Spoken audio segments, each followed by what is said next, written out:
하나님의 말씀을 나누겠습니다. 여러분 이런 영어 단어를 들어보신 적 있는지 모르겠습니다. With sun, with sun 하시는 분 손 들어보세요. With sun,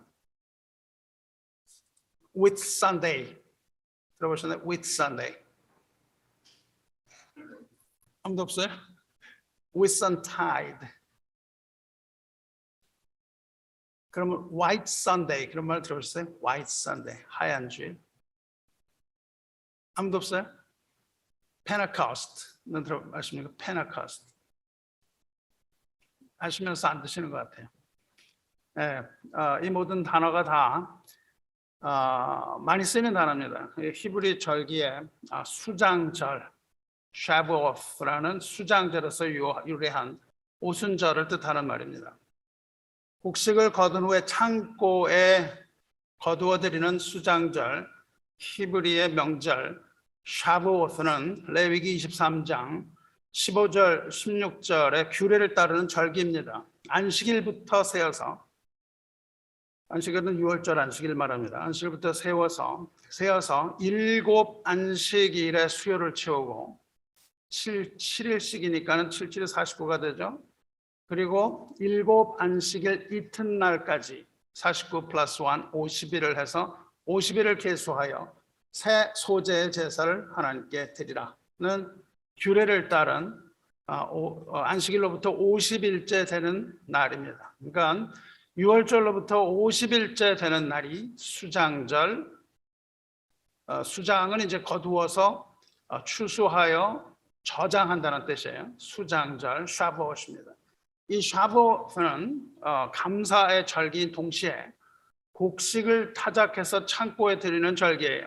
예수께서 말씀하신 대로 이 타작 마당에서 타작을 하여 알곡은 창고에 그리고 갈아지는 불에 태우는 구원과 심판의 날을 의미하기도 합니다. 성전 자체가 오르난의 타작 마당에 세워졌습니다. 그러니까 성전이라는 것은 하나님의 임재와 동시에 하나님의 심판을 동시에 의미합니다. 이 샤브오스가 구약의 절기라면 펜테코스트는 신약의 축제입니다. 이것은 헬라어 펜테코스테에서 유래한 영어 단어로서 50이라는 51이라는 의미입니다.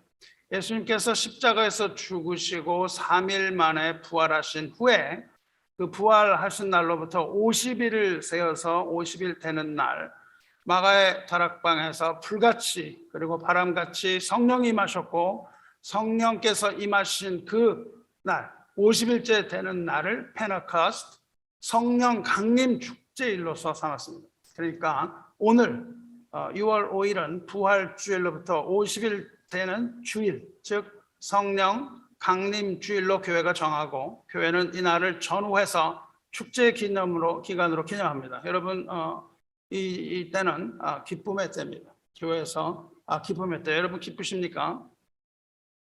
이 성령께서 우리에게 들어오시면 기쁨 외에는 남는 것이 없습니다. 영어 아까 말씀드린 with sun은 with Sunday의 변형이고 with Sunday는 white Sunday의 변형입니다. 왜 그런 이름이 붙였냐 하면 이 오순절 성령 강림을 기념해서 많은 사람들이 그날 흰 옷을 걸치고 세례를 받았기 때문입니다. 그러니까는 성령 강림되면요 수많은 사람들이 흰 가운 있잖아요. 이 가운을 입고서는 세례를 받았어요. 그래서 교회가 하얗게 변하는 겁니다. 요즘은 1년이 되어도 하얗게 변하기는커녕 세례 한 번 주지 못하는 교회가 부지기수죠. 교회의 본질을 다 잃어버리고 교회가 세례를 주지 않는다면 결국 교회는 사장되고 마는 겁니다. 이렇게 세례가 많이 주어지는 그러한 교회가 되기를 주님의 이름으로 축원합니다.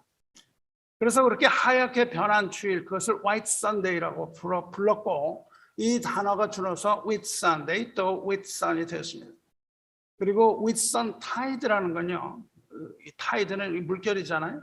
그러니까 성령 강림 주일 그날만을 그냥 축제로 삼을 것이 아니라 그 전후로 며칠 동안을 예수님의 부활과 성령의 강림하심을 기뻐하면서 축제 기간으로 삼았습니다. 그러니까 당시에 사람들이 성령 강림에 얼마나 성령에 예민했으며 또한 성령 강림이 얼마나 기쁜 일이었었는지를 우리는 측량해 볼 수 있지 않겠습니까? 현대교회는 성령 강림주일이 언젠가 하고 주보를 보아도 성령 강림주일 이건 뭐야? 뭐 이런 경우가 많은데 그렇지 않고 온 교회가 다 모여서 그렇게 성령 강림을 축하했다는 겁니다. 저 여러분도 성령의 충만함을 입고 이러한 기쁨을 누리시기를 축원합니다. 구약의 수장들은 6월절을 기점으로 50일을 셉니다. 6월절이 기준이에요. 그때로부터 50일을 셉니다. 하지만 예수께서 오신 이 신약의 시대에는 6월절이 아니라 부활절로부터 50일을 세기 시작합니다. 어떤 차이가 있습니까? 6월절과 부활절에 어떤 차이가 있을까요? 6월절은 어린 양의 죽음을 말합니다. 하지만 부활절은 그 죽은 어린 양의 부활을 말합니다. 이것을 믿음과 신앙의 관점에서 바라본다면 죽음과 생명의 관계입니다. 구약의 6월절은 율법에 근거합니다. 그리고 예수님의 부활은 생명의 복음에 근거합니다. 고린도후서 3장을 보면 율법, 조문, 그 조문이라고 되어 있습니다. 돌판에 새긴 율법은 죽이는 것이요 새 언약의 영, 즉 복음은 살리는 거라고 말을 합니다. 그러니까 율법은 우리의 죄를 정죄하여서 죽게 하는 공의 법입니다. 그리고 생명의 복음은요, 정죄받아야 할 그 죄인, 율법으로 인하여 정죄를 받아야만 하는 그 죄인을 살리시는 하나님의 은혜의 법입니다. 그러니까 율법의 샤봇은 이 신약의 펜타코스트가 되는데 그것은 우리를 살려서 하나님 앞으로 나가게 하는 역사입니다. 바울은 또 로마서 8장에서 이것을 이렇게 기록하죠. 육신의 생각은 사망이요 영의 생각은 생명과 평안이니라. 그러므로 이제 그리스도 예수 안에 있는 자에게는 결코 정죄함이 없나니 이는 그리스도 예수 안에 있는 생명의 성령의 법이 죄와 사망의 법에서 너를 해방하였습니다. 그래요. 여기서 너를 해방하였습니다 하는데 그 전까지는 자기 자신의 괴로움을 말합니다. 오호라 나는 공고한 자로다. 이길 수가 없는 거예요. 내 자신으로 이길 수 없지만 그러나 이제 그리스도 예수 안에 있으면 정죄함이 없다는 겁니다. 그리스도 예수 안에서는 생명의 성령의 법이 작용을 해서 그 율법의 죄와 사망의 법, 즉 내가 하고자 했던 그 모든 것으로부터 나를 해방하는데 내가 그렇다고 그 앞에서 고백을 해놓고는 이제 너를 해방하였습니다. 그렇게 말합니다. 즉 우리를 해방하였다는 뜻입니다. 즉 생명은 영이라는 거예요. 생명은 영인데 영은 곧 진리의 영이신 하나님의 영이 우리에게 다가오심으로 우리가 율법의 저주, 즉 죽음의 저주를 이기고 죽음의 쇠사슬을 끊어내고 해방되어서 자유를 얻는다는 것, 이 진리를 말하고 있습니다. 이 믿을 수 없을 만큼 이 놀라운 이 사실을 믿는 복된 자가 되시기를 주님의 이름으로 축원합니다. 오늘 읽은 에스겔에서 오늘 우리가 에스겔에서 36장 읽었는데요. 다 읽지 않고 일부만 읽었습니다. 에스겔서 중에서 이 36장이 에스겔의 클라이맥스입니다. 이것이 또한 성경 전체를 통해서 하나님의 구원을 잘 설명하고 있는 구원의 백미 중의 백미입니다. 하나님께서 어떻게 구원을 이루시는지를 우리가 살펴볼 수 있습니다. 에스겔의 구원이라는 것은 회복을 말합니다. 에스겔은 구원을 여기서 회복이라고 말해요. 여기서 회복이라고 말하는 것은 창조 질서로의 회복을 말합니다. 그래서 35절을 보면 그 회복은 황폐했던 땅이 에덴 동산같이 되고 그렇게 말해요. 그러니까 여기서 말하는 구원이라는 것은 이 땅이 에덴 동산처럼 되고 황량하고 적막하고 무너진 성읍에 성벽이 생겨날 것이며 거기에 거하는 주민이 사는 곳, 이렇게 그림을 그립니다. 다시 말하면 그 땅이 다시 에덴 동산처럼 되고요. 거기에 많은 백성들이 살게 되는 곳, 그것을 말합니다. 땅과 백성이 회복되는 거예요. 이 이스라엘의 회복, 이 구원이라고 하는 이 이스라엘의 회복을 여기서 두 부분으로 나누어서 진행됩니다. 에스겔은 이걸 두 토막으로 내서 설명을 하는데, 좀 전에 말씀드린 대로 땅과 백성을 회복하시는데 먼저 땅을 회복하십니다. 땅의 회복이 먼저 일어나요. 그것이 바로 오늘 읽지 않았지만 1절부터 15절까지의 말씀입니다. 땅이 회복된 후에 16절부터 백성들이 회복됩니다. 이것은 하나님 나라의 회복을 말합니다. 하나님 나라의 재생이에요. 그것은 구약부터 시작됐던 것인데 하나님께서 아브라함에게 땅과 백성을 약속하십니다. 그리고 하나님께서 그의 나라를 통치하실 것을 희미하게 보여주세요. 그리고 그 통치는 성경의 맨 마지막에 일어납니다. 그 후에 이스라엘은 하나님의 모델로 세워집니다. 그렇게 하나님 나라의 모델, 이 땅에서의 모델로 세워진 이스라엘이 세워진 후에 우상 숭배로 인해서 타락합니다. 완전하게 타락합니다. 그래서 이스라엘은 땅을 잃어버립니다. 땅을 잃은 백성은 이방 땅에 포로로 끌려갑니다. 그리고 이제 하나님께서 그 땅과 백성을 모두 회복시키는 겁니다. 그리고 그 회복된 땅을 다스리실 분은 바로 하나님 자신이라는 것이 성경의 전체 내용이에요. 완전히 회복된 땅, 하나님의 나라는 하나님의 백성들이 사는 곳입니다.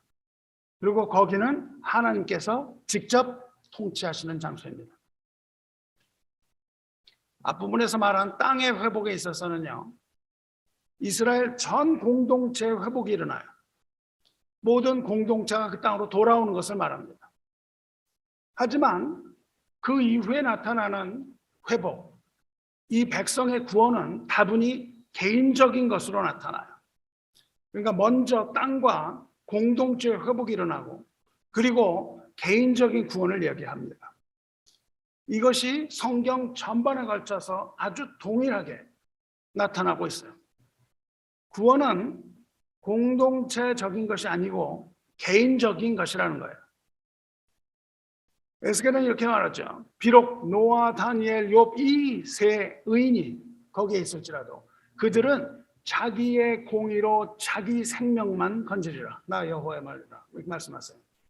아무리 노아와 다니엘과 욥과 같은 의로운 사람이 옆에 와서 중보하고 뭘 한다 할지라도 그들은 자기 생명만 구할 수 있다는 거예요. 부모가 아무리 자녀를 사랑한다 할지라도 부모는 자기의 의로 자기 생명만 구하는 것이고 그 자녀를 구하지 못합니다. 그러므로 구원은 다분히 개인적이에요. 보스턴 은혜의 장로 교회에 나오셔 봐야 아무 소용이 없습니다. 여기 나와서 마당만 밟고 돌아가면 아무 소용이 없는 것입니다. 여러분이 여기 나와서 예수님을 만나고 구원을 얻어야 구원을 얻는 거예요. 개인 구원에 있어서 여기서 두 가지를 분명하게 이야기하고 있습니다. 에스겔은 하나님께서 주신 그 지혜, 하나님께서 주신 그 해안을 떠서 먼저 백성을 관찰합니다. 이것이 바로 16절부터 23절까지 말씀이에요. 여기서 에스겔이 바라본 인간이 무엇인가 하는 거예요. 에스겔이 바라본 그 인간은 본질적으로 자기를 구원할 수 없는 무능한 존재라는 것을 에스겔이 말하고 있습니다. 인간은 스스로를 구할 수 없는 무능한 존재라고 에스겔이 바라보고 있어요. 하나님께 불순종하여 하나님의 진노를 사는 그 존재인 것을 추호의 어그러짐도 없는 말로 일일이 고백하고 있습니다. 이것은 근본적으로 아담 이후에 쭉 이어온 인간의 전적인 타락과 부패한 본성이 이스라엘 백성을 통해서 여실히 드러나고 있는 겁니다. 이것은 바울이 축조해낸 그런 것이 아닙니다. 이스라엘 모두를 통해서 하나님께서 실제 일어나고 있는 인간의 역사에서 그것을 보여주고 계시는 거예요. 이스라엘 백성을 통해서 여실히 보여주시면서 그것이 바로 우리들의 뿌리 깊은 곳에 자리 잡고 있다는 것을 하나님은 이 시간 보여주고 계시는 겁니다. 에스겔이 보여주는 이러한 인간이 바로 바울이 말하는 인간론입니다. 바울이 말하는 인간론과 에스겔이 바라보는 인간론이 동일하고, 켈빈이 바라보는 인간론이 동일하고, 우리 장로교가 바라보는 인간론과 동일하고, 성경 전체가 말해주는 인간론과 동일하다는 거예요. 이러한 인간을 구원하심에 있어서, 이렇게 무능한 인간을 구원하심에 있어서 에스겔은 두 개의 관점을 제시합니다. 첫 번째는 구원에 있어서 하나님의 절대적인 주권 사상입니다. 하나님의 인간 구원은 인간의 선함이나 혹은 구원받을 만한 어떤 조건에 있지 아니하고 오직 하나님의 주권에 속하는 영역이고, 그러므로 우리는 그 구원을 하나님의 은혜라고 부른다. 이것을 이야기하고 있습니다. 인간은 전적으로 타락했기 때문에 자신을 구원할 수도 없음을 전제로 하나님의 구원이 이루어지는 거예요. 만일 이 사실을 부정한다면 인간은 하나님의 은혜를 구할 것이 아니라 스스로 구원하기 위하여 필사적인 노력을 해야 됩니다. 우리에게 그런 능력이 조금이라도 있다면 그 노력이 부족하여 구원받지 못하는 거예요. 그렇기 때문에 우리는 필사적으로 노력해야 되고 거기에 하나님의 개입은 필요 없는 겁니다. 인간의 구원이 전적으로 하나님의 주권인 것은 그 은혜를 설명하는 중에 사도 바울은 그것을 하나님의 선물이라는 말로 표현을 하는 거예요. 너희는 그 은혜에 의하여 믿음으로 말미암아 구원을 받았으니 이것은 너희에게서 난 것이 아니요 하나님의 선물이라. 행위에서 난 것이 아니니 이는 누구든지 자랑하지 못하게 함이라.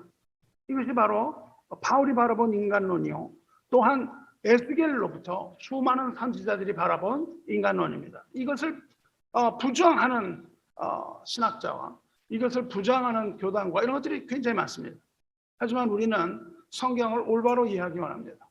우리가 강단에서 여러분의 최선을 다하라는 그런 메시지가 계속 떨어져서 여러분이 열심을 다해서 교회를 섬기기를 원치 않습니다. 여러분은 구원의 그 증거로서 교회를 섬겨야 합니다. 교회를 섬기되 그것을 하여 내가 어떤 보상을 받으려는 마음으로 교회를 섬겨서는 안 됩니다. 그것을 위하여 최선을 다하지 마시고 나의 구원을 먼저 확인하시고 구원에 감사하여 하나님의 백성들이 모인 이 교회, 그리스도의 몸된 이 교회를 여러분이 섬기시길 바랍니다. 여기 아주 중요한 포인트가 있습니다. 여러분은 하나님의 구원의 목적이 어디에 있다고 생각하십니까? 무엇 때문에 하나님이 우리를 구원하셔야 합니까? 하나님이 우리를 구원하셔야 하는 의무가 있긴 합니까? 여러분과 저에게 우리가 구원받아야 하는 어떠함이 있나요? 나는 구원을 받아야 합니다. 전적으로 타락한 인간을 하나님께서 구원하겠다고 하신 그 동기는 뭐고요? 왜 하나님은 구원하셔야 합니까? 하나님이 구원하셔야 될 이유는 없습니다. 인간에게 있어서 구원을 받을 만한 아무것도 발견할 수 없기 때문에 그렇습니다. 그렇다면 왜 하나님께서는 그와 같이 부패한 인간을 구원하십니까? 왜 나를 구원하시냐고요? 저와 여러분을 왜 하나님 구원하십니까?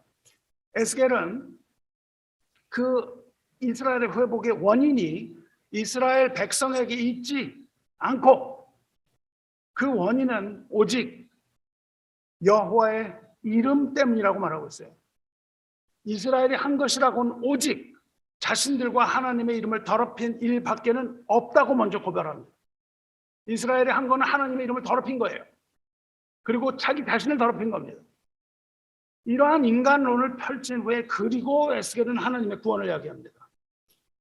여호와의 말씀이 또 내게 임하여 이르시되 인자야 이스라엘 족속이 그들의 고국 땅에 거주할 때에 그들의 행위로 그 땅을 더럽혔나니 나 보기에 그 행위가 월경 중에 있는 여인의 부정함과 같았느니라. 그들이 땅 위에 피를 쏟았으며 그 우상들로 말미암아 자신들을 더럽혔으므로 내가 분노를 그들 위에 쏟아 그들을 그 행위대로 심판하여 각국에 흩으며 여러 나라에 해쳤더니 그들이 이른바 그 여러 나라에서 내 거룩한 이름이 그들로 말미암아 더러워졌나니 곧 사람들이 그들을 가리켜 이르기를 이들은 여호와의 백성이라도 여호와의 땅에서 떠난 자라 했습니다. 여러분, 우리가 바로 세상에 나가서 하나님, 우리 자신을 더럽힐 뿐만 아니라 하나님의 이름을 이렇게 더럽히고 있다는 겁니다. 우리가 하나님을 이렇게 더럽히고 있는데 하나님께서는 그러한 자들을 구원하겠다고 나서고 계시는 거예요. 이렇게 이스라엘이 하나님의 이름을 더럽혔는데도 불구하고 하나님은 자신의 이름을 아꼈다고 말씀하십니다. 하나님의 이름을 아끼시는 거예요. 그러나 이스라엘 족속이 들어간 그 여러 나라에서 더럽힌 내 거룩한 이름을 내가 아꼈노라, 그렇게 말씀하세요. 그리고 하나님이 그의 이름을 아끼셨기 때문에 그들을 구원한다고 말씀하고 계시는 겁니다. 실제로 이스라엘 회복은 백성들의 의로움이 있지 않습니다. 하나도 있지 않다는 거예요. 그들이 한 건 오직 하나님의 이름을 더럽힌 것뿐입니다. 우리가 한 게 뭡니까? 우리가 하나님의 이름을 매일매일 더럽히고 있다는 거죠. 매일매일 더럽히고 있는 가운데에 그럼에도 불구하고 하나님께서는 하나님의 이름을 귀하게 여기신다는 겁니다. 왜 하나님이 우리를 구원하시나요? 왜 하나님께서 이 교회 가운데 임하시나요? 왜냐하면 여기에 하나님의 이름을 두었기 때문입니다. 우리가 믿는 하나님이 이 자리에 계시기 때문이에요. 그래서 하나님은 그 이름을 거룩하게 여기시고 그 이름을 존귀하게 여기시는 겁니다. 우리가 여기서 어떤 의로운 일을 하는 것이 아니라 어떤 선한 일을 우리가 하기 때문에 하나님이 이 교회를 이끄시는 것이 아니라 하나님의 이름이 여기에 있기 때문에, 예수 그리스도를 통한 하나님의 이름이 여기에 있기 때문에 하나님께서는 오늘도 우리를 아끼시고 우리를 구원하시고 우리를 인도하시는 겁니다. 할렐루야. 하나님은 하나님의 영광을 위하여, 자신의 영광을 위하여 택하신 백성을 끝까지 보호한다고 말씀하시는 거예요. 하나님이 택한 백성은 하나님께서 끝까지 보호하십니다. 왜요? 우리가 뭘 계속 잘해서 보호하시는 것이 아니고 하나님께서는 하나님의 이름을 위하여 택한 자를 끝까지 인도하신다는 겁니다. 그러므로 너는 이스라엘 족속에게 이르기를, 주 여호와께서 이같이 말씀하시기를, 이스라엘 족속이 내가 이렇게 행함은 너희를 위함이 아니요, 하나님이 우리를 위해서 그러시는 게 아니라는 거, 이 꿈에서 깨어나야 됩니다.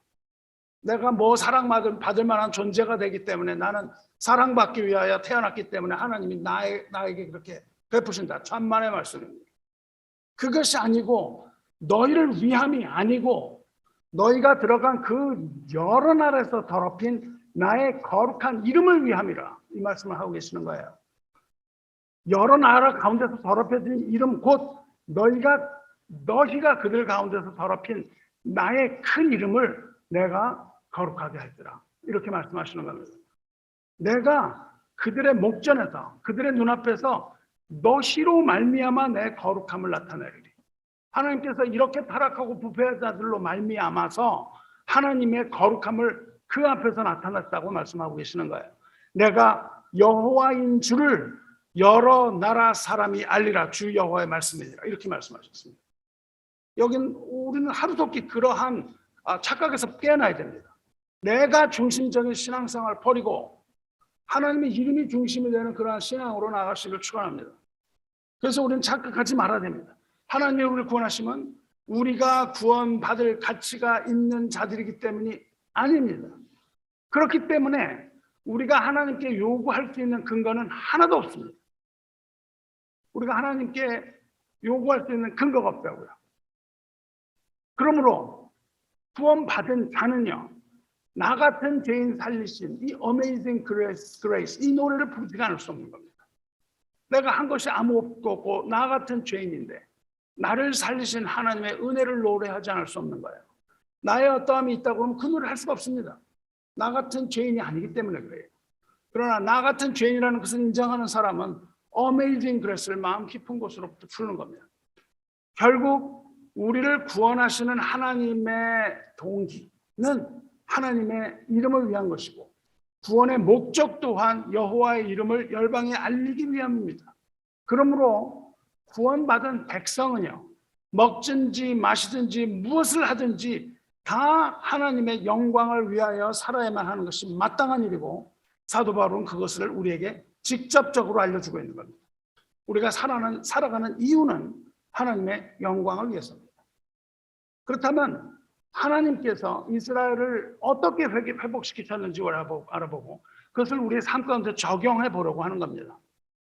이스라엘 백성의 회복의 핵심, 어떻게 하나님께서 이스라엘 백성을 살리실까요? 어떻게 하나님께서 우리를 살리실까요? 하나님께서 이스라엘 백성하는 핵심은 하나님께서 그들 가운데 거하시는 겁니다. 하나님이 그들에게로 오시는 거예요. 이것이 바로 구원의 시작이고 구원의 마지막입니다. 마찬가지로 우리 구원의 핵심도 주님께서 우리의 삶 가운데로 들어오시는 거예요. 그것을 2000년 전에 예수님께서는 우리가 살고 있는 시간대로 들어오셨어요. 하나님께서는 이 시간대에 살고 계시지 않으시는 분이 아니지만 하나님께서는 성육신에서 우리의 삶 가운데로 들어오셨다고요. 예수님의 성육신이 없으면 우리의 구원은 없습니다. 왜냐하면 구원은 하나님이 우리 가운데 들어오시는 것이기 때문에 그래요. 이것을 우리는 하나님의 임재라고 말합니다. 하나님이 우리 가운데 임재하셔야 우리에게 구원이 있는 거예요. 이것을 두 가지로 보는데 하나는 예수께서 우리에게 오신 것, 그리고 두 번째로는 성령이 우리에게 오신 것, 이 두 가지를 보는 겁니다. 그 성령의 임재를 우리는 내적인 임재라고 부릅니다. 예수님께서는 외적으로 우리에게 보이셨어요. 인간의 모습으로. 그리고 이제 우리의 마음속에 하나님이 임재하시는 거예요. 하나님께서 우리 가운데 계신 것, 이것을 임재라고 부릅니다. 그런데 여기 문제가 있습니다. 하나님께서 우리 가운데 들어오심을 가로막는 것이 있어요. 하나님께서 우리 가운데로 들어오러 가시는데 우리를 그것을 가로막는 게 있어요. 그 가로막는 것이 뭐냐면 우리의 죄입니다. 거룩하신 하나님은요, 이 더러운 죄와 함께 하실 수가 없기 때문에 하나님께서는 우리를 구원하시기 전에 먼저 이 더러운 죄를 반드시 제거하셔야 됩니다. 여러분이 뭐 어디 이렇게 들어가려고 그러는데 그냥 지저분한 것들이 거기 있다 그러면 여러분이 발을 담그겠습니까? 먼저 그것을 제거하는 것이에요. 주님께서 우리 안에 들어오시기 위해서는 먼저 더러움을 씻으십니다.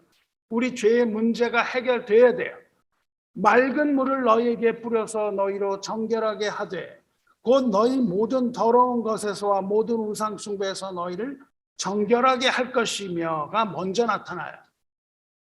맑은 물이라는 것은요, 맑은 물이라는 건 사실 뭐 그렇게 맑지 않습니다. 여기서 맑은 물이라는 것은 그 자체가 맑다는 것이 아니에요. 그게 아니라 맑은 물이라는 것은 희생 제물을 태우는 거예요. 그래서 희생 제물을 태워서 그 재를 넣어서 만든 물입니다. 그것을 맑은 물이라고 불러요. 이 제사에 드리는 물은요, 희생 제사이기 때문에 그 물은 죄를 제거한다는 의미가 있습니다. 죄가 제거돼야 돼. 맑은 물이라는 것은요, 순결한 물이라는 뜻이고요, 더러움을 씻는 물이라는 것입니다. 이 일을 하시니 먼저 그 죄를 씻어야 되는데 그것을 하신 분이 바로 예수 그리스도이고 하나님의 어린 양으로서 제사드린 그 피로서, 그 물로서, 그 바로 맑은 물을 말하는 거예요. 그 피로서 더러움을 씻는 것입니다. 예수 그리스도의 피가 우리에게 있어서는 그 맑은 물이에요. 그래서 제사에서는 그 피를 뿌리는 겁니다. 스가랴 선지자는 이것을 이렇게 예언하죠. 그날에 죄와 더러움을 씻는 셈이 다윗의 족속과 예루살렘 주민을 위하여 열리리라. 이것이 바로 더러움을 씻는 순결한 샘물이고 그것이 바로 주님의 피이며 예수의 피가 우리를 정결하게 하고 우리의 죄를 씻어 주시는 겁니다. 요한일서 1장 7절에 그가 빛 가운데 계신 것 같이 우리도 빛 가운데 행하면 우리가 서로 사귐이 있고 그 아들 예수의 피가 우리를 모든 죄에서 깨끗하게 하실 것이요 오직 예수님의 피만이 이 맑은 물이 돼요. 그 뿌린 피만이 우리의 죄를 씻을 수가 있는 거예요. 그래서 하나님께서는 먼저 예수 그리스도 독생자를 이 땅에 보내시고 그를 처참하게 살해하시는 겁니다. 예수의 피는 우리의 죄를 씻어서 정결하게 하는 맑은 물입니다. 그렇게 깨끗하게 하신 뒤에 하나님께서는 우리의 내부를 변화시키십니다. 변화가 두 번째입니다. 맑은 물을 뿌려서 정결하는 예식은 세례의 의미이기도 하여, 세례라는 것은 그렇게 깨끗하게 함을 뜻하기도 하지만 세례는 또한 우리 옛사람의 죽음을 말합니다. 세례는 죽음이에요. 우리의 심장이 굳는 겁니다. 이 굳은 심장이 죽는 거예요. 굳은 심장을 가진 옛사람이 죽는 겁니다. 세례는 그런 의미에서 하나님의 대수술입니다. 하나님이 수술을 하시는 거예요. 오늘 읽은 에스겔 26절에 이렇게 되어 있습니다. 또 새 영을 너희 속에 두고 새 마음을 너희에게 주되 너희 육신에서 굳은 마음을 제거하고 부드러운 마음을 줄 것이며, 구원은요 땅의 회복과 죄의 사함에만 있지 않고 완전한 하나님의 사람으로 다시 태어나게 하기 위해서 영적인 갱신까지 미치는 완성이라는 겁니다. 죄사함 이후에 우리에게 주시는 것은요 새로운 영 그리고 새로운 마음이라고 말씀하시는 거예요. 우리에게 새 영과 새 마음을 주십니다. 이것이 바로 거듭남의 의미입니다. 예수 믿고 거듭난 사람은요 그 영이 새롭고 그 마음이 새로워지는 것을 믿으시기 바랍니다. 사람은 변하지 않는다는 거짓말에 속지 마시기 바랍니다. 거듭나면 변하는 겁니다. 거듭나지 않으면 변하지 않습니다. 옛사람은 절대 변하지 않아요. 하지만 거듭나면 변합니다. 오직 거듭남만이 우리를 변화시키는 거예요. 그러니까 여러분이 변화되지 않았다. 나는 거듭나지 않았구나. 그렇게 말씀하시기 바랍니다. 내가 변했다면 나는 거듭난 사람입니다. 그리고 거듭난 사람이라면 이미 다른 모습을 하고 있어야 돼요. 여기에서 영, 새 영이라고 하시는데요. 새 영은요, 히브리어로 루아흐인데요. 이것은 우리 생각, 우리 이성까지도 지배하는 우리 가장 내면적인 인간의 본질입니다. 하나님과의 어떤 교감을 이루는 그런 레벨이에요. 가장 내면적인 인간 본질이고요. 여기서 새 마음이라고 할 때 마음은요, 레이브라는 이 마음은요, 우리의 지정의, 즉 우리의 생각, 우리의 감정, 우리의 뜻, 이것이 통제되는 부분이겠죠. 우리의 생각과 감정과 뜻을 담당하는 것, 즉 우리의 인성을 말합니다. 이 영과 혼이 둘로 나누어진 것은 아닙니다. 이것이 둘로 나누어진 것이 아니고 이 둘을 합하여 우리는 영혼이라고 부릅니다. 그러니까 이 두 가지를 합해서 우리는 영혼으로 이루어져요. 그리고 거기에 우리의 육태가 합하여져서 우리는 하나님이 창조하신 전인격적인 존재입니다. 하나님께서는 이 모든 것을 다 한꺼번에 인테그레이트, 집합하여 우리를 만드신 거죠. 구원이라는 것은요, 먼저 영과 혼이 새로워지는 걸 말해요. 하나님께서는 우리에게 새 영과 새 마음을 주기 위해서 이 굳어진 심장이 굳어졌다는 거예요. Hardened heart. 심장이 굳어지면 어떻게 됩니까, 여러분? 심장이 굳어지는 것은 죽은 것이죠. 이 굳어진 심장, 즉 죄와 허물로 심장이 굳어져서 죽은 우리에게 하나님께서 새로운 심장을 주겠다고 말씀하시는 거예요. 거듭남이라는 뜻입니다. 새로운 그 마음은요, 이 새 마음은 하나님께 영광을 돌리고 하나님께 순종하는 부드러운 마음이라고 말씀하고 계시는 거예요. 완악한 마음이 아니라 하나님께 순종하는 마음, 즉 부드러운 마음, 즉 살아있는 심장을 말합니다. 거듭난 자는 굳은 심장이 아니라 부드러운 심장, 즉 살아서 탄력 있게 박동하는 심장의 박동을 이루는 그런 심장을 말해요. 죽은 영혼이 아니라 살아있는 영혼으로 거듭남을 말하는 겁니다. 이 새 영과 새 마음은 궁극적으로 이스라엘의 새로운 갱신이죠. 그리고 예수를 통한 구원은 우리의 영과 우리의 마음의 온전한 영적인 갱신을 말합니다. 이렇게 해서 우리에게 새 심장을 주겠다고 하신 그 약속을 우리는 새 언약이라고 부르는 겁니다. 그래서 바로 새 언약이라고 불러요. 저와 여러분은 이 새 언약의 백성입니다. 그리고 저는 새 언약의 일꾼입니다. 우리가 그리스도 안에서 죽고 그리스도 안에서 거듭난 하나님의 백성인 것을 믿으시기 바랍니다. 그 인도네시아 목사님들 위로했습니다. 어떻게 위로했습니까? 고린도서 3장을 보면요, 무슨 얘기가 나오냐면 모세와 우리와 누가 더 영광인가를 물어봐요. 모세는 죽이는 율법의 조문으로서 영광이라고 말합니다. 율법의 종으로서의 영광을 받았는데 너희는 생명의 법, 새 언약의 일꾼으로 부르심을 받았으므로 너희는 늘 만족하고 살라. 그렇게 얘기합니다. 우리가 목회를 하고 살아가는 것이 아무리 힘들어도요, 우리는 모세보다 훨씬 뛰어난 자라는 겁니다. 그렇게 칭찬을 하고 있습니다. 그러므로 스스로 자족하고 스스로 만족하지 말라. 너의 만족은 하나님께로부터 오는 것이다. 그렇게 말씀하세요. 우리가 하나님을 섬기면요, 만족스러운 거예요. 여러분이 섬기면서도 만족스럽지 않고 왜 나는 이렇게 하시면요, 그건 자기의 의로 자기가 일을 하는 거예요. 하나님으로부터는 하나님의 일을 할 때에는 모든 일에 다 만족을 얻는 겁니다. 모든 일에 다 만족을 하나님께서 주시기 때문에.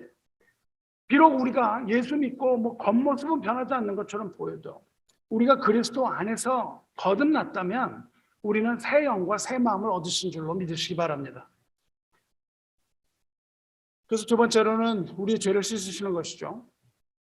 이렇게 죄를 씻어서 정결하게 하신 후에 우리 영과 마음, 이 심장을 새롭게 하신 후에 그 다음에 하시는 일이 성령으로서 직접 우리 안에 들어오시는 겁니다. 우리가 성령을 받아들일 준비가 된 거예요. 하나님이 이렇게 우리 안으로 들어오신 이것이 바로 구원입니다. 이것이 구원인 것을 믿으셔야 합니다. 이것을 성령의 내주라고 부릅니다. 성령이 우리 안에 계신.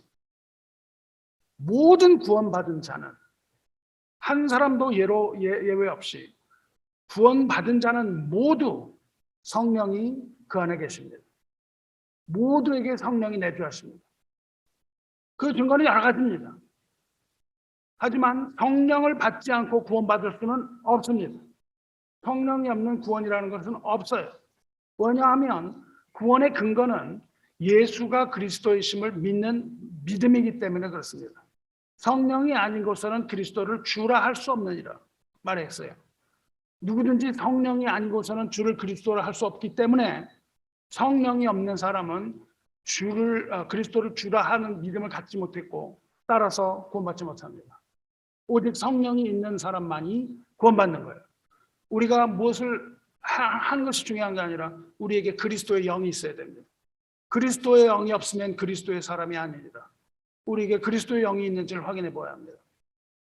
여러분, 우리가 장갑을 만드는데 왜 손 모양으로 장갑을 만듭니까? 손을 그 안에 넣기 위한 겁니다. 하나님께서 우리를 하나님의 형상으로 만드셨어요. 하나님께서 우리를 하나님의 형상으로 만드신 이유는 하나님께서 성령으로 우리 안에 거하시기 위함입니다. 하나님의 형상이 아니면 하나님의 성령이 우리 안에 있을 수가 없어요. 오직 하나님의 형상으로 지은 바 되었기 때문에 하나님께서는 그 하나님의 형상으로 영이신 하나님께서 바로 영인 우리들에게 들어오실 수가 있는 겁니다. 우리는 영적인 존재이기 때문에 영이신 하나님께서 우리 안으로 들어오실 수 있다는 거예요. 그래서 그리스도 안에 있으면 새로운 피조물이라 보라 새롭게 되었다. 우리는 새 영과 새 마음을 가지는 거예요. 어디에서요? 그리스도 안에서. 이러한 정결 작업을 통해서 하나님의 성전인 우리의 영과 혼이 깨끗한 후에 거룩한 하나님께서 우리 안에 들어와서 동거하시는 거예요. 성령이 우리 안에 들어오시면 어떤 일이 일어나는가가 에스겔에 잘 설명이 되어 있습니다. 성령이 우리 안에 들어오시면 그때에 비로소 하나님의 율례를 행할 수 있고 하나님의 규례를 지키게 된다고 에스겔 선지자가 말합니다. 다시 말해서 주님의 계명을 지킬 수 있는 자는 반드시 성령이 내주하는 자라는 거예요. 우리에게 반드시 필요한 것은 우리가 주님의 계명을 지키기 위하여 우리에게 반드시 필요한 것은 거듭난 자라는 사실입니다. 주 안에 사랑하는 성도 여러분, 주님께서는 새로운 율례와 새로운 규례를 주셨습니다. 새로운 계명을 주셨어요. 하나님을 사랑하고 형제를 사랑하는 그 계명, 이것을 누가 지킬 수 있습니까? 여러분, 우리 교회에서 여러 번에 걸쳐서 이 설교를 했는데 여러분 어떻습니까? 어떤 분이 말합니다. 왜 마음이 괴롭게 그런 얘기만 자꾸 하세요? 하지도 못하는 걸. 여러분에게 하지 못할 일을 여러분 마음 상한 일 하지 말아야 됩니까? 마음이 괴로운 이야기는 하면 안 됩니까? 목사는 여러분 기분 좋은 얘기만 매일 해줘야 합니까? 절대 그렇지 않습니다. 하나님의 말씀은 우리를 근심하게 합니다. 성령이 우리에게 근심하게 하시는 것은 후회할 것 없는 회개를 이루게 하기 때문입니다. 왜 그런 것들이 주어질까요? 그런데 왜 우리는 하지 못할까요? 여러분 그 말씀이 주어졌는데 여러분이 사랑하고 있습니까? 사랑하는 분은 손을 들어보시기 바랍니다. 형제를 사랑할 수 있습니까? 원수를 사랑합니까? 사랑해요? 네, 손 드신 분도 있습니다. 원수가 사랑이 됩니까? 만약에 사랑이 되지 않는다면 우리에게 구원이 없다는 겁니다. 왜요? 성령이 없기 때문입니다. 여기서 지금 말합니다. 그 계명을 지킬 수 있는 것은 오직 성령이 있어야 된다고 말씀하고 계세요. 성령이 우리에게 오실 때 그때 하나님의 규례와 율례를 지킬 것이라고 말씀하십니다. 여러분이 사랑해야 한다는 거 몰라서 안 합니까? 그 설교는 왜 합니까? 여러분이 모르기 때문에 합니까? 우리가 모르기 때문에 그 설교를 계속 해야 되나요? 다 아는 사실이에요. 못합니다. 왜 못해요? 성령이 없기 때문입니다. 다시 말하면 구원받았나를 여러분이 다시 한번 확인해 보셔야 되는 거예요. 내가 구원받았냐고요? 나 안에 성령이 있냐고요? 내 안에 성령이 없는데 내가 어떻게 사랑할 수 있겠습니까? 내 안에 성령이 없는데 어떻게 구원을 받아요? 내 안에 성령이 없다면 내가 예수를 그리스도라 주라 칭할 수 없는데 어떻게 구원받습니까? 우리에게는 성령이 필요한 거예요. 하나님의 백성이 아닌 자는요, 제 아무리 힘쓰고 노력을 한다 하더라도 하나님의 계명을 지킬 수 없다는 겁니다. 다시 말해서 성령이 함께 하셔야만 하나님의 계명을 지키는 거예요. 오직 하나님의 백성만이 계명을 지킬 수 있다는 겁니다. 누가 하나님의 백성입니까? 오직 성령이 거하는 사람만이 하나님의 백성이 된다고 에스겔이 질풍노도와 같이 우리를 권면하고 있는 겁니다. 질책하고 있는 거예요. 오직 성령이 있는 자에게만이 계명을 지킬 수 있는 능력이 주어진다는 거예요. 성령이 아니고서는 형제를 사랑할 수 없다는 결론을 나옵니다. 그럼 자신을 돌아보는 거예요. 저를 사랑하는 성도 여러분, 형제 사랑은요, 형제를 사랑한다는 것은 우리 안에 성령이 내재하고 계시다는 증거입니다. 그런데 현재 사랑하지 못한다고요? 그러면 우리는 괴로울 수밖에 없습니다. 왜냐하면 성령이 우리를 질책하시기 때문입니다. 우리가 현재 사랑하지 못하고 있다면 성령께서 탄식하시는 거예요. 우리는 기도할 바를 알지 못하나 성령이 탄식하심으로 우리의 기도를 돕고 계시는 거예요. 그래서 그 가운데 우리는 마음의 괴로움으로 견딜 수가 없습니다.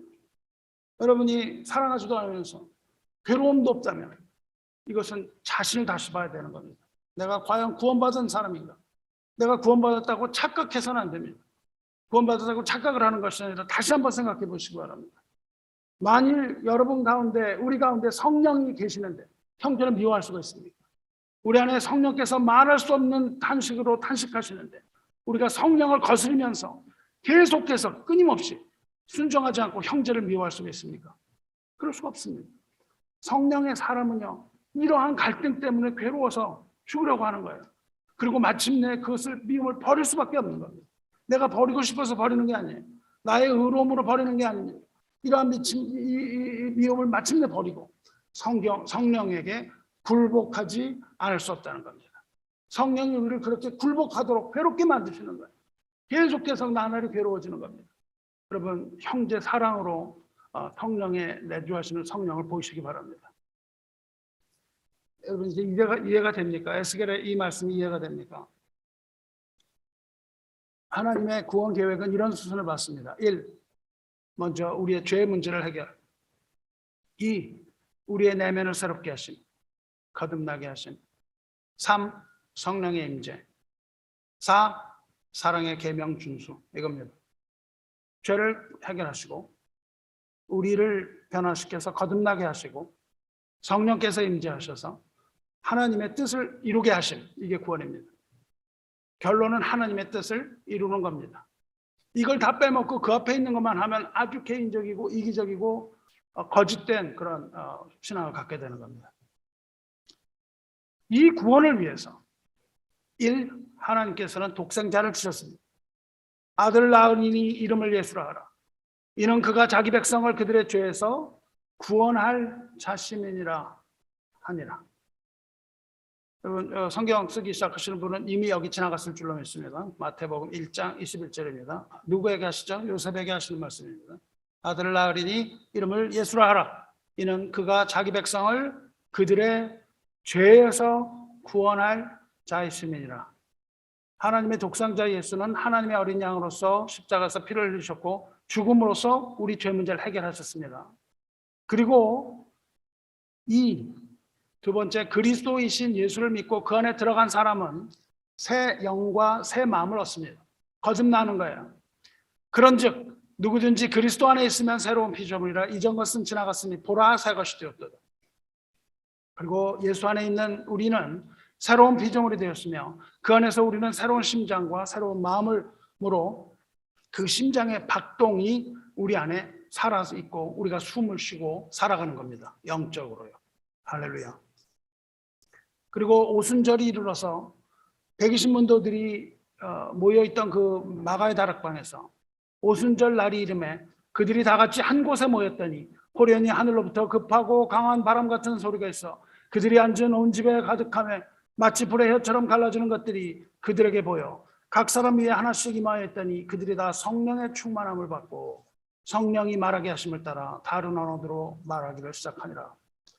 이 세 번째, 오순절 성령의 강림하심으로 이제 성도의 새로운 그 심령에 성령께서 들어오시고 우리는 성령을 우리 안에 모시고 살 수 있게 된 겁니다. 이것이 성령의 시대입니다. 그럼 마지막으로 무엇이 남았습니까? 그리고 마지막으로 4, 그 결과 성도는 하나님의 인도를 받고 하나님의 말씀에 순종하여 그 계명에 따를 수 있게 되는 겁니다. 그래서 요한계시록을 보면 하나님의 계명을 지키는 자, 곧 그 예수 그리스도의 증인들 그렇게 하고 나오는 거예요. 오직 그들만이 요한계시록에서 이기는 자가 되고 하나님의 상급을 받는 자들이 되는 겁니다. 그래서 지금 여러분 보시는 여기에서 예수께서 들어오시고 거듭나게 하시고 성령이 들어오시고 네 번째 남은 단계가 하나님의 계명을 지키는 겁니다. 주님의 계명을 지키지 않고서는 이것이 이루어질 수 없는 겁니다. 그래서 로마서 안에서는 이렇게 말하죠. 그러므로 이제 그리스도 예수 안에 있는 자에게는 결코 정죄함이 없나니 이는 그리스도 예수 안에 있는 생명의 성령의 법이 죄와 사망의 법에서 너를 해방하였습니다. 이렇게 말한 후에요. 육신을 따르는 자는 육신의 일을, 영을 따르는 자는 영의 일을 생각하나니 육신의 생각은 사망이요 영의 생각은 생명과 평안이니라. 만일 너희 속에 하나님의 영이 거하시면 너희가 육신에 있지 아니하고 영에 있나니 누구든지 그리스도의 영이 없으면 그리스도의 사람이 아니라.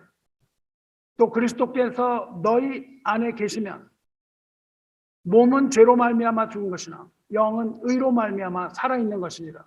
무릇 하나님의 영으로 인도함을 받는 사람은 곧 하나님의 아들이라 말씀하시는 겁니다. 하나님의 아들은 하나님의 영, 성령으로 인도함을 받는 사람이에요. 이제 우리는 그리스도 안에서 새로운 심령이 된 사람들은요, 자기를 부인하고 하나님의 자녀가 되어서 그의 계명을 지키는 그러한 사람입니다. 이것이 바로 그리스도인의 정체성이에요. 여러분, 현대교회에서 이것을 다 빼먹고 우리가 거듭났다는 것만 자꾸 강조하고요.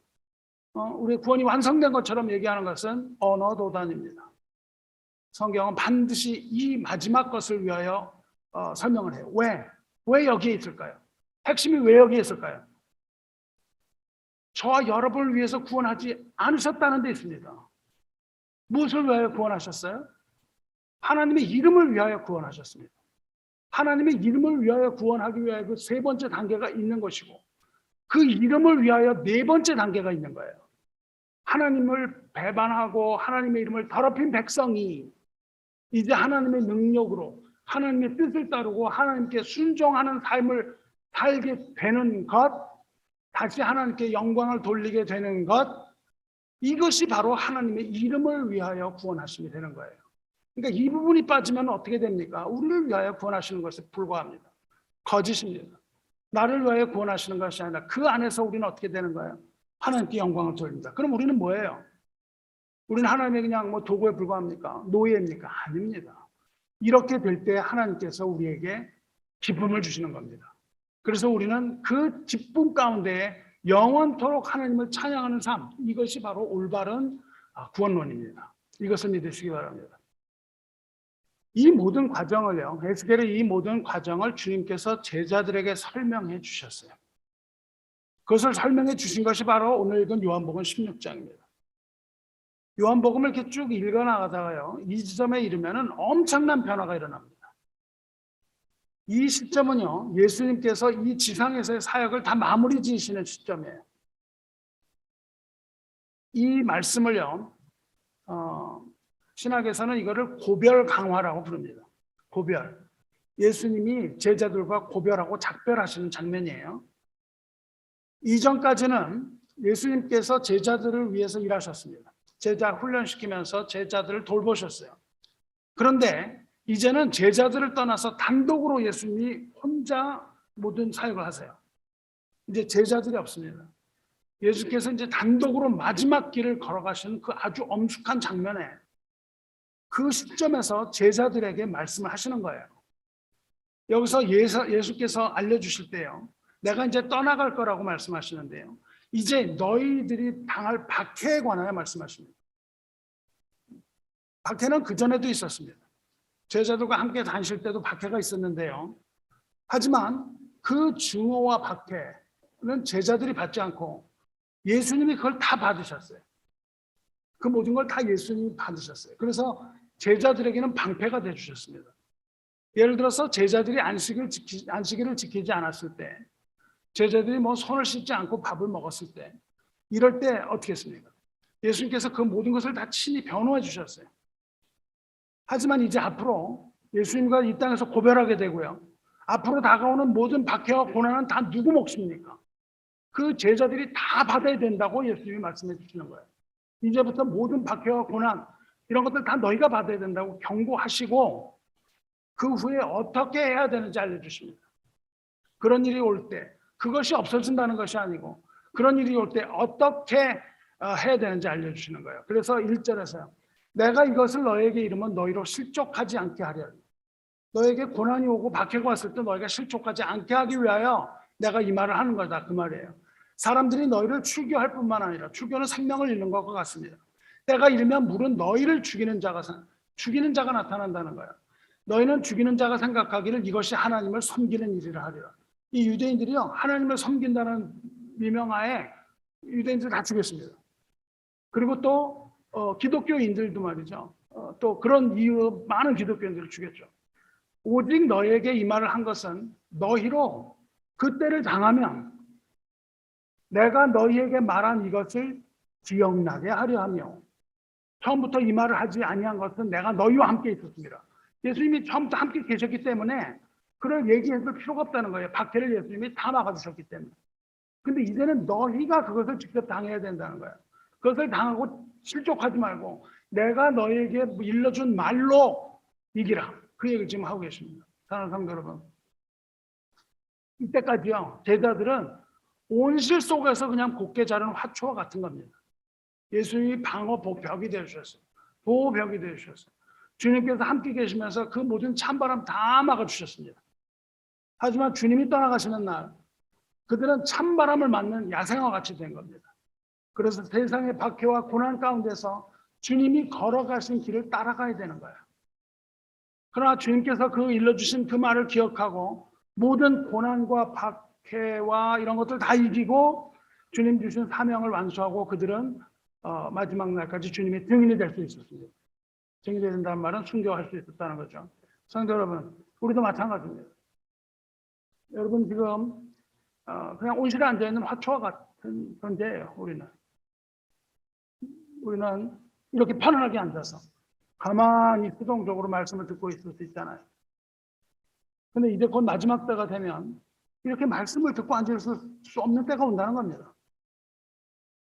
이런 것을 농담으로 받아들여서는 안 됩니다.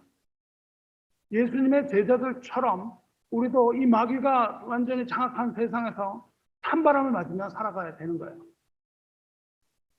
여러분은 모쪼록 이 야생적인 크리스찬이 되길 바랍니다. 그래야 그 모든 찬바람을 맞을 때에 생존할 수 있는 겁니다. 여러분이 이렇게 수동적인 삶을 살고 있으면은 온실 속에서요 살고 있으면 안 되는 거예요. 지금 여러분이 주님의 말씀을 잘 들어야 합니다. 그래야만 그때를 당하면 주님의 말씀을 기억할 수 있는 거예요. 여러분이 고난과 박해를 당하는 날이 올 때 주님 기억할 수 있는 주님의 말씀이 있어야 되는 거예요. 지금 훈련받지 않으면 하나님께서 그 온실 비닐하우스를 벗기시는 날이 올 텐데 그 온실 비닐하우스 벗기시는 날 우리들의 참신앙이 드러나는 겁니다. 우리들의 참신앙이 들어가고 만약에 그것이 온실의 화초라면 얼어 죽고 마는 겁니다. 야생화라야 얼어 죽지 않는 거예요. 주님을 의지하는 법을 지금부터 배워야 됩니다. 그날에 여호와의 이름을 부를 수가 있어야 되는 거예요. 그렇게 추운 겨울날 주님의 이름을 목 놓아서 부를 수 있는 그런 담대한 마음을 지금부터 여러분 훈련을 하시기 바라요. 이제 더 이상은요 여러분에게 젖병을 물려줄 목사가 없는 그런 때가 온다니까요. 여러분이 이런 설교를 들을 수 없는 때가 온다고요. 제발 하나님의 말씀을 지금 먹고 영적인 성장을 이루시기 바랍니다. 그리고 형제 사랑의 계명을 반드시 지켜야 합니다. 그리고 예수를 증거하는 증인이 되어서 이 마지막 날 예비하시는 주님의 이름으로 이것을 간절하게 축원합니다. 이것을 흘려듣지 마시기 바라요. 내가 할 수 없다고 그렇게 생각하지 마시기 바라요. 이것이 하나님의 뜻입니다. 우리가 하나님의 뜻을 지나갈 수 없다는 거예요. 예수께서 이 마지막 고별 강화를 말씀하실 때 이제 그들을 떠나서 아버지께로 가신다고 말씀하십니다. 하지만 예수께서 떠나가신 것이 그들에게 유일하고 말씀하셨어요. 왜냐하면 그래야만 그들의 죄 문제가 해결되는 것이에요. 예수님이 떠나가지 않으시면 죄 문제가 해결될 수 없습니다. 왜요? 예수께서 이제 십자가로 가시기 때문입니다. 너희 죄 문제를 내가 해결하기 위해 내가 너희를 떠난다. 이렇게 말씀하고 계시는 거예요. 그러니까 이 사람들은 근심했는데 그렇게 근심할 일이 아니고 우리들의 죄가 해결되기 위하여 예수께서 우리를 떠나셔야 한다는 겁니다. 그리고 십자가 그 길로 가셔야 되는 거예요. 그리고 그들에게 유익이 되는 두 번째 이유는 그 후에 예수께서 떠나신 후에 보혜사 성령을 보내실 것이기 때문입니다. 보혜사라는 말은요 돕는 자는 뜻이에요. 돕는 이 곧 성령을 말합니다. 지금 예수께서 말씀하시는 것은 오순절 때 성령 강림에 대하여 말씀하고 계시는 거예요. 그리고 보혜사 성령이 오신 후에 우리에게 성령이 오신 후에 어떤 일들이 일어나는 것인지 설명해 주고 계십니다. 성령이 우리 안에서 어떤 일을 하고 계시는지를 알려주시는 거예요. 예수의 사역을 대신할 성령의 역할이 무엇인지 알려주십니다. 성령에 대해 수많은 오해가 있습니다. 성령은 사실 무슨 요술램프의 요정처럼 생각하는 사람은 성경을 안 읽어본 사람이에요. 말만 들은 겁니다. 성령이라는 말만 드는 거예요. 하지만 예수께서 말씀하시고 성령에 기록하신 성령은 그러한 마술 요정이 절대 아닙니다. 우리가 부릴 수 있는 어떤 것이 아니에요. 우리의 말을 들어주는 것이 아닙니다. 하나님이 우리의 말을 들어주실 필요가 하나도 없어요. 성령은 우리와 관계를 맺으시는 인격체입니다. 성령이 우리 안에서 하시는 일은요 나침반과 같은 역할을 하시는 거예요. 성령은 하나님께서는 주님을 통해서 우리에게 천국을 보여주시고 천국을 향하여 걷게 하십니다. 천국을 향하여 걷기 위하여 자기를 부인하고 자기 십자가를 지고 주님을 따르라고 말씀해 주셨어요. 그것은 바로 주님이 걷기 시작하신 그 복음의 길을 가는 거예요. 그것이 천국으로 가는 길입니다. 그런데 우리를 그냥 홀로 남겨두고 거기로 가라고 하지 않으시고 우리에게 나침반을 주셨다는 겁니다. 그 나침반을 계속 보면서 가야 되는 거예요. 우리를 인도하는 그 나침반 같은 역할을 하시는 분이 바로 성령 하나님이십니다. 그러니까 성령 하나님은 반드시 하나님의 나라와 관계가 있는 거예요. 이 땅에서의 어떤 삶과 전혀 관계가 없습니다. 오늘 내가 무엇을 할 것인가 성령의 도움을 받아서 이러한 것을 하겠다고 하는 것은 성령 하나님과 관계가 없다고요. 성령 하나님은 하나님의 나라 천국과 관계가 있는 거예요. 천국이 빠진 성령의 역사라는 것이 있지 않다는 겁니다. 우리 곁에 계셔서 우리의 마음이 하나님을 향하게 하는 것이 성령의 역할입니다. 그리고 예수 그리스도의 복음, 천국 복음을 증거하고 우리에게 믿음을 허락하여 주시고 우리 곁에서 우리를 지키고 인도하시는 분이 성령입니다. 성령의 인도함을 받는 자는 하나님의 아들이라 그랬잖아요. 하나님의 장례는 성령께서 한 걸음 한 걸음 인도하시는 거예요. 성령이 오셔서 그 제자들에게 하시는 일이 뭡니까? 예수 그리스도를 알게 하는 겁니다. 그들은 그리스도를 알지 못했습니다. 성령이 오기 전에는요 그리스도를 알지 못했어요. 여러분이 여기 앉아 있어도요 성령이 없이는 그리스도를 알 수 없습니다. 성령이 없으면 하나님의 말씀을 알 수 없어요. 성령께서 하나님의 말씀을 조명해서 하나님의 자녀들을 천국으로 인도하시는 겁니다. 이것이 바로 성령이 하시는 일인데, 이것은 제자들에게 하시는 일입니다. 그런데 이 세상에 제자만 있는 것이 아니죠. 제자가 아니고 세상에 있습니다. 성령께서 세상에 대하여 하시는 일이 있습니다. 그가 와서 죄에 대하여, 의에 대하여, 심판에 대하여 세상을 책망하리라. 제자들은 예수를 영접하였으므로 구원의 길을 걷습니다. 하지만 세상은 예수를 영접하지 않았으므로 성령의 책망을 받는 겁니다. 책망하시는 이유는요, 아직도 이 세상에 있는 잃어버린 양, 하나님의 잃어버린 자녀들을 찾는 일입니다. 성령은 책망하세요. 아직도 거기에 있는 하나님의 자녀들, 하나님의 잃어버린 양을 책망하세요. 책망한다는 말은 잘못을 훈계해서 죄를 깨닫게 한다는 뜻입니다. 성령이 와서 죄에 대하여 책망하십니다. 이것이 바로 우리가 말하는 전도예요. 거기에 있는 그 아직 주님을 찾지 못한 어린 양, 이것을 향하여 우리는 그 잃어버린 양을 찾아서 나서는 겁니다. 성령이 오셔서 죄에 대해 책망하십니다. 죄에 대하여라 하면 그들이 나를 믿지 아니하며, 죄에 대하여라는 것은요, 구세주로 오신 예수를 영접하지 않는 불신앙에 대한 책망입니다. 예수를 믿지 않는 게 죄입니다. 믿지 않는 것이 모두 죄인 것을 책망하시고, 죄를 드러나게 하고 죄로부터 돌아서도록 하시는 것이 성령의 역할입니다. 이것이 죄를 책망하며 남아있는 백성을 하나님께로 인도하는, 세상에 남은 백성을 하나님께로 인도하는 성령의 사역이에요. 이것이 바로 죄에 대하여 알게 하시는 것이죠. 둘째로 의에 대하여 하면 내가 아버지께로 가서 너희가 다시 나를 보지 못하며, 아버지께로 가신다 하면 곧 예수님의 부활을 말합니다. 예수께서 죽으심으로 우리 죄를 사하시고 다시 살아나심으로 우리 의를 이루셨어요. 세상은 독생자를 영접하지 않으므로 죄 심판받을 수밖에 없습니다. 그리고 그 심판은요, 예수님께서 부활해서 아버지께로 올라가셨기 때문에 확증되는 겁니다. 의라는 것은 무죄 판결을 의미해요. 주님이 부활하셨기 때문에 우리가 의로움을 얻는 겁니다. 주님이 부활하시지 못했으면 우리가 의롭지 못하는 거예요. 성령께서는 예수의 부활을 믿는 자가 구원을 얻는 이 진리를 알고 그 뜻을 따라 살도록 세상을 책망하시는 겁니다. 여러분, 우리에게 부활의 소망이 있어야 되는 겁니다. 부활의 소망이 있어야만 우리가 의로운 자가 되는 거예요. 그리고 마지막으로 심판에 대하여라고 말씀하셨는데, 그것은 세상의 임금이 심판을 받았습니다.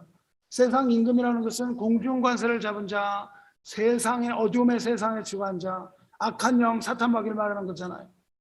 이 심판에 대해서란 말은요, 사탄에 대하여 예수님께서 승리를 이루셨다고 세상을 향해 선포하는 겁니다.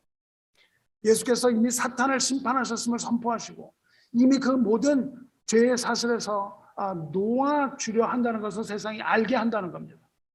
사탄에 대한 심판은요, 예수님께서 이 세상에서 오심으로 시작됐습니다. 주님이 이 세상에 오셨을 때 귀신이 쫓겨나기 시작했습니다. 그들에 대한 심판이 시작되었음을 알리는 신호탄입니다. 그리고 그렇게 시작된 심판은 예수님께서 십자가에서 죽으심으로 더 이상 그가 사망의 왕노릇하지 못하도록 쐐기를 받으신 겁니다. 이 사망 권세 잡은 자를 심판한 겁니다.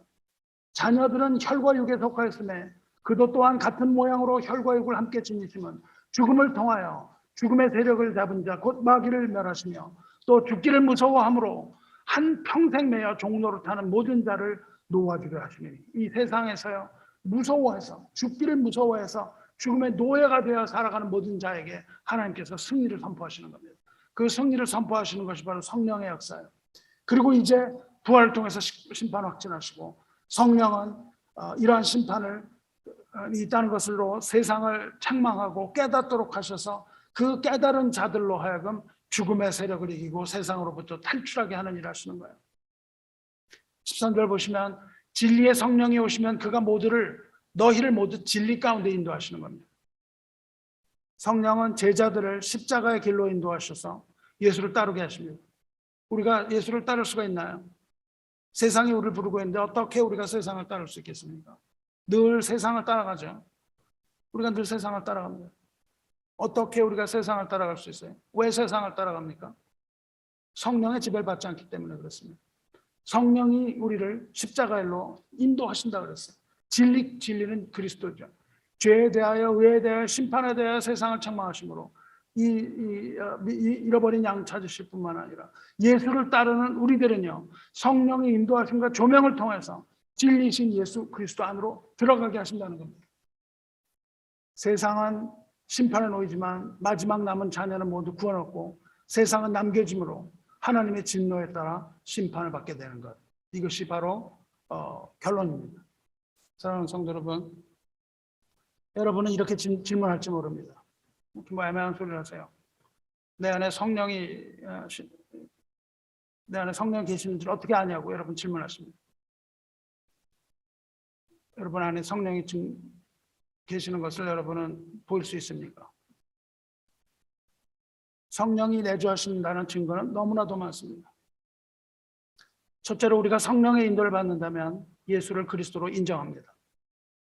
여러분은 예수께서 여러분을 구원했다고 믿습니까?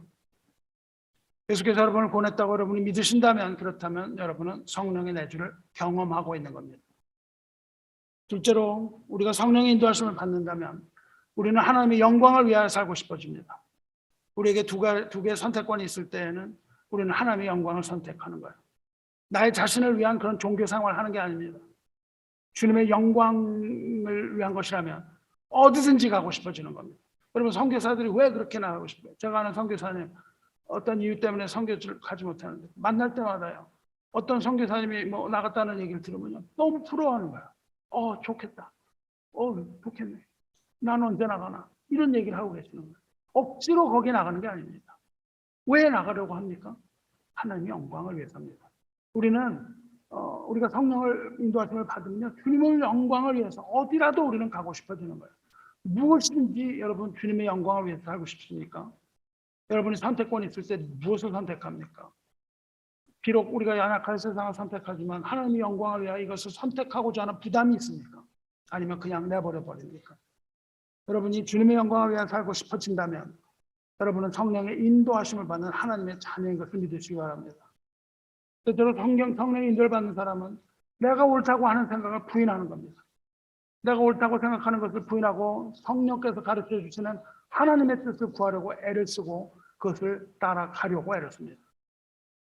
성령의 인도를 받는 사람은 언제나 말씀에 목말라 합니다. 이렇게 말씀에 목말라서 나오신 여러분이 성령의 인도하심을 받는다고 할 수 있습니다. 그냥 교회에서 말씀이 전파되고 있는데 아무도 없이 세 사람 앉아있고 이렇게 되면 그는 성령의 인도를 받는 공동체라고 할 수가 없습니다. 성령의 인도를 받으면 하나님 말씀에 목말라서 견딜 수가 없습니다. 세상이 우리를 부르는데 목이 말라서 견딜 수가 없는 거예요. 배가 고파서 견딜 수가 없습니다. 그런 사람은 하나님을 아는 지식과 예수 그리스도를 아는 지식을 간절히 사모합니다. 말씀이 선포되고 있는데 집에서 누워있거나 다른 걸 하고 있을 수가, 견딜 수가 없어지는 거예요. 성령께서 자꾸 몰아내시기 때문에 그래요. 또 성령의 인도를 받는 사람은요, 자기 속에 있는 죄를 깊이 성찰합니다. 내 안에 있는 죄가 보이기 시작하는 겁니다. 성도가 성령의 인도를 받는 사람은요, 하나님을 사랑하지 않을 수 없습니다. 주님을 사랑하지 않을 수 없어요. 성령의 인도하심을 받는 사람은요, 형제를 사랑하지 않을 수 없습니다. 성령의 인도하심을 받기 때문에. 나의 인도함을 받아가지고는 할 수가 없죠. 성령의 인도하심을 받아야 됩니다. 성령의 인도하심을 받지 않으면 나의 고집을 계속 부리고 있죠. 성령의 인도하심을 받는 사람은요, 자기 죄를 아주 민감하게 생각합니다. 성령의 인도하심을 받는 사람은요, 하나님의 의에 동참하길 바랍니다. 하나님의 거룩에 동참하기를 즐겨합니다. 성령의 인도하심을 받는 사람은요, 사랑과 희락과 화평과 오래 참음 등등 성령의 열매를 맺게 되는 거예요. 이 열매로 우리를 알아볼 수 있습니다. 이러한 증거들을 가지고 자신을 시험해 보시기 바래요. 다 잊어버렸으면 다시 한번 유튜브에서 보시기 바래요. 어디에 내가 해당되는. 그래서 나는 과연 성령의 사람인가 살펴보시기 바래요. 그리고 매 순간순간 하나님과 동행하는 삶을 사시기를 주님의 이름으로 축원합니다. 사랑하는 성도 여러분, 오순절에 성령 강림이 있었고 예수를 믿는 모든 성도의 가슴 속에 성령이 임재하게 되었습니다. 이 성령의 강림으로 교회가 시작됐습니다. 그리고 하나님의 교회는 세상을 향하여 포문을 열었습니다. 성령의 강림은 그 예수를 죽게 했던 그 원인이 된 그 세상이 영원히 패배하도록 만드는 그런 일인 동시에 그것은 또한 예수 그리스도의 영원한 승리를 의미합니다. 성령 강림은 빅터 크리스트, 예수님의 승리를 말해요. 성령의 강림을 통해서 우리는 이것을 인식해야 돼요. 이것을 인식한 우리들은요, 예수님을 구세주여 주님으로 고백을 하는 한, 우리가 그렇게 고백하는 한 주님의 영원한 승리를 내 것으로 가져올 수 있는 겁니다. 나의 그 고백을 통해서 주님의 승리가 나에게 오는 거예요. 진리의 성령은 예수님 사역을 온전하게 하시는 것이고 그 예수님이 하신 모든 일들이 다 우리에게 이루어지게 하시는 겁니다. 그리고 하나님 보좌에 앉으신 영광이 우리의 것이 되도록 인도하여 주시는 거예요. 우리가 주님 안에 있을 때 주님께서 받으신 기름이 우리에게 부어지는 것이고요. 우리가 주님 안에 있을 때 주님의 영광이 또한 우리가 함께 갖는 영광이 되는 겁니다. 하나님의 영광을 성령께서 우리에게 가르쳐 주실 뿐만 아니라 그 영광이 우리 것이 되도록 인도하여 주세요. 이것이 바로 오순절날 강림하신 성령께서 우리에게 주시는 선물입니다. 이것을 분명히 기억하시기 바라요. 말씀 맺겠습니다. 우리가 오늘 이 시간 살펴본 것과 같이 성령께서 우리에게 하시는 일은 예수 그리스도의 영원한 승리를 믿는 확신을 우리에게 주시고요. 하나님의 영광을 드러내는 겁니다. 그리고 하나님의 자녀를 천국으로 인도하는 일입니다. 그러면 우리는 어떻게 해야 되겠습니까? 그렇다면 우리는 우리의 인생의 여정에서 아무리 거센 풍랑과 고난과 핍박을 만난다 하더라도 성령께서 우리와 함께 하심을 믿고 영광의 보좌 앞에 앉으신 주님을 믿고 그 모든 일을 주관하시는 아버지를 믿는 믿음으로 이 거센 풍랑이 우리 눈에는 고요하고 잠잠한 바다 물결로 보이는 겁니다.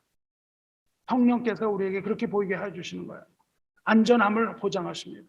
우리는 그렇게 고요한 바다로 여길 수 있는 믿음의 항해를 우리는 계속할 수 있지 않겠습니까? 성령이 우리와 함께 하시기 때문입니다. 이 거센 파도 속에서도 성령 안에서 여러분이 기쁨을 누리며 여유 있고 편안한 그런 인생 항해를 주님 오시는 날 마치시기를 주님의 이름으로 축원합니다. 함께 기도하겠습니다. 은혜와 사랑이 충만하신 하나님 아버지, 오늘 이 시간 성령께서 우리와 함께 하신다는 놀라운 말씀을 들었으니 성령 안에서 우리로 하여금 안식하게 하시고 진리의 성령이 인도하시는 대로 우리 마음을 성령께 내드리는 온유한 마음 허락하여 주시옵소서.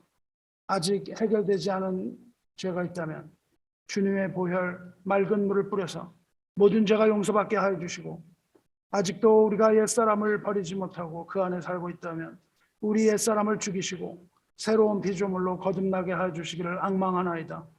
하나님의 은혜로 구원받은 모든 백성은 입을 열어서 주님의 이름을 찬송하고자 하오니 우리들에게 승리의 확신을 주시고 하나님의 자녀로서 또한 하나님의 백성으로서 살아가며 강건하게 하시고 은혜 위에 은혜를 더하여 주시고 우리의 입을 열어서 주님 찬송할 때 우리에게 기쁨 허락하여 주시옵소서.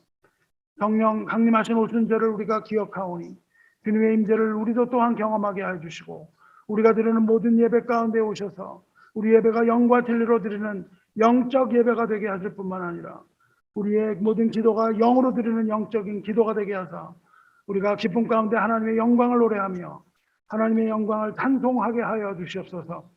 주님의 사랑을 노래합니다. 주님의 자비를 찬송합니다. 주님의 은혜를 기뻐합니다. 주님의 영광을 높입니다. 주님의 이름을 존귀하게 여겨서 주님의 이름을 부릅니다. 하나님 영광 받아 주시옵소서. 우리의 구세주가 되시며 또한 우리의 주님이 되시는 우리 주 하나님의 아들 우리 주 예수 그리스도의 이름으로 감사 기도 드리옵나이다. 아멘.